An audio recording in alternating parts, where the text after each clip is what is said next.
Hi guys, this is Kuya Ben. Sa ngayon, babanatan natin tong video ni Pipoy Tandok. Huwag niyong kalimutan i-subscribe si Pipoy Tandok mga idol.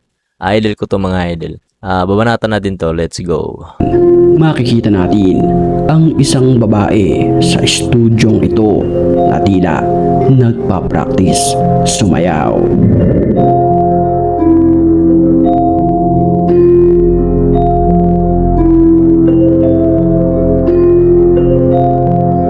Sa kalagitnaan ng kanyang sayaw ay nakaramdam ito ng kaunting kapaguran kaya't naisipan itong magpahinga ng saglit.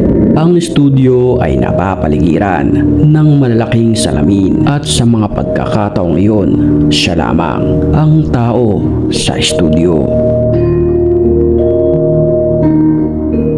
Habang nakaupo ang babae, dito na natin masisilayan ang nakakapangilabot na pangyayari. Panuorin natin maigi.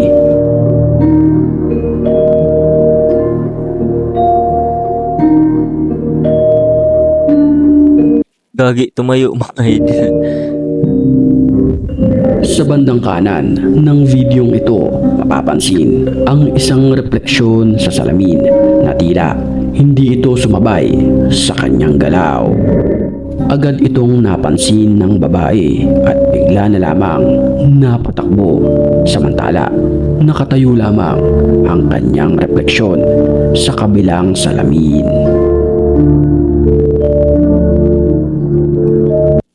Para itong doppelganger mga idol.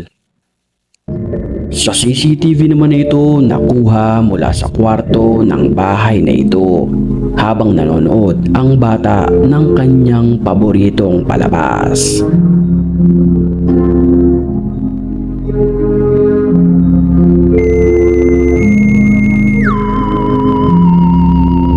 Mapapansin sa pintuan ang pagdaan ng animoy na kulay itim na babae.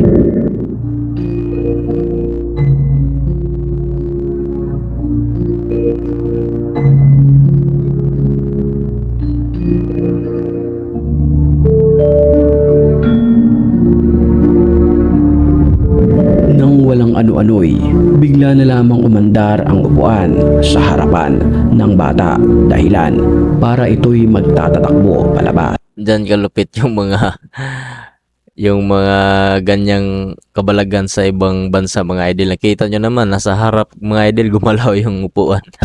Yan kalupit. Kwarto. Grabe. Sa CCTV naman na ito sa isang mall, nakuhanan ang nakakapangilabot na pangyayari.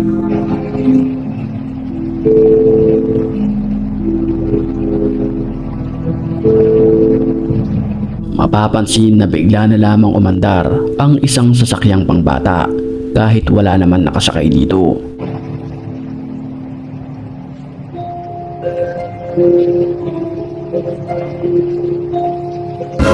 Bago tayo magpatuloy sa ating video, batiin muna natin ang mga certified matapang at kung gusto Grabe naman, gulat naman tayo doon. mo rin mapabilang sa kanila,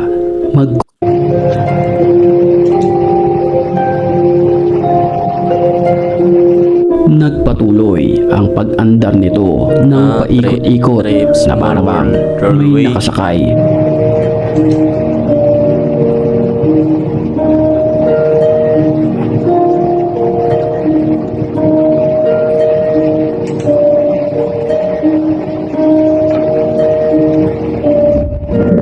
Isang nakakapangilabot na babae naman ang nakunan ng CCTV sa harapan ng pintuan na ito.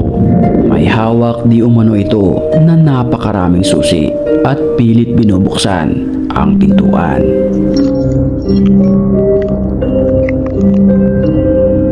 Grabe talaga ang mga tao doon mga idol.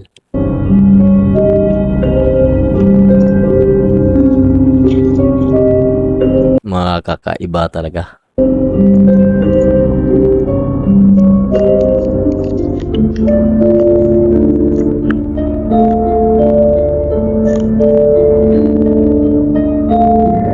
Malaki ang pasasalamat ng may-ari ng bahay at hindi ito nabuksan ng babaeng ito.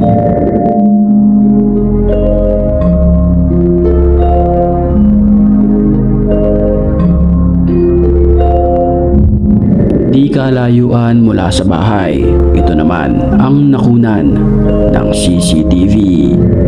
I know you're in there. Let me in, Daddy. Let me in. Let me in. Your son's home.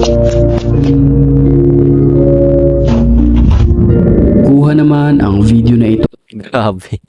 mula sa CCTV ng isang restaurant na kung saan makikita natin ang dalawang tao na nakaupo sa labas ng restaurant.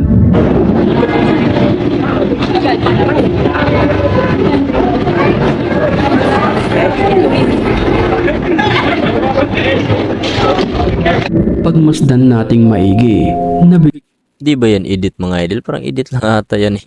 bigla na lamang silang dalawang nawala nang hindi namamalayan.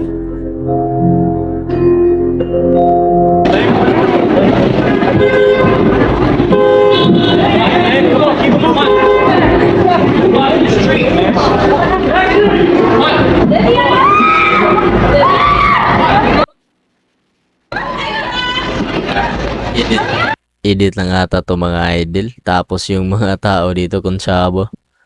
Di na natin alam mga idol. Di ko sure mga idol. Sa opinion ko lang parang edit eh. Nagkagulo ang mga tao sa kanilang nakita. Kung totoo man ito o hindi, kayo na lamang ang humusga sa video na ito. Alauna ng madaling araw nang makunan ang babaeng ito sa kalsada na kung saan tila naglalakad ito na parang lasing.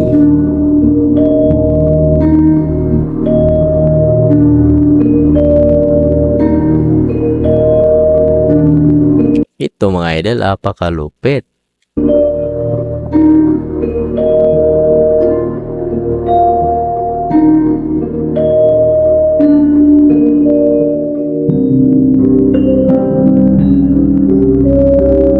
Kapansin-pansin na tila hawak nito ang kanyang ulo. May mga usap-usapan na talagang may Grabe no. nagpapakita rito ng mga ligaw na kaluluwa. Pero sa kung ano ang katotohanan sa babaeng ito, walang nakakaalam. Creepy. Yung ulo niya guys, dalang-dala talaga yung ulo guys. Nag-viral naman ang videong ito sa TikTok matapos itong mai-upload. Sa kung ano ang dahilan, panoorin natin. Yung nakita ko na to mga idol, parang sa Pilipinas ata to mga idol eh.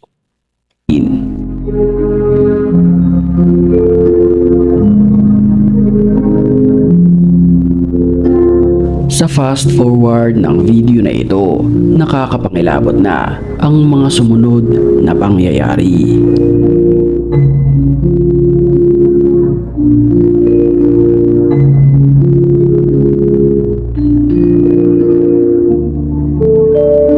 Tumaob ang upuan na ito na siyang dahilan upang maging alerto ang CCTV dahil sa feature na ito. Oh, yung mga CCTV na may mga motion, gagalaw din pag may ma-detect na motion. Ganon yung bang mga CCTV mga idol. Na motion detector. Motion. Tuloy-tuloy pa rin ang paggalaw ng upuan kahit na ito'y nakataob na. Sa kuha ng video na ito, Yung kagandahan ng mga bagong CCTV na may mga features na ganon mga idol eh. Kahit hindi nakikita mga idol, basta may motion, yun yung kagandahan mga idol. na may caption na hanggang ngayon ay hindi pa rin maipaliwanag hanggang sa makita nila ang recorded na CCTV sa mga sumunod na araw. At kuha ang video na ito sa ganap na alauna ng madaling araw noong May 9, 2023.